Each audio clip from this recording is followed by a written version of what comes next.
Добрый день. Сейчас хотелось бы вам показать, как устанавливать теплоаккумулирующие вставки в серию 45 и 46 модели Хван. Все достаточно просто. Монтируется, снимается вот эта вот верхняя панель.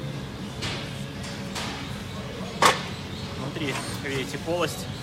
Подключение обязательно должно быть верхним, чтобы теплоаккумулирующие вставки работали. Сама теплоаккумулирующая. Для примера поставим.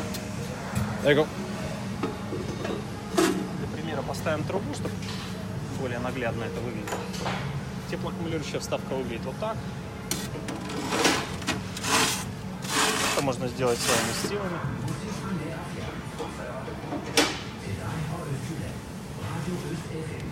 И так далее. Полностью забивается.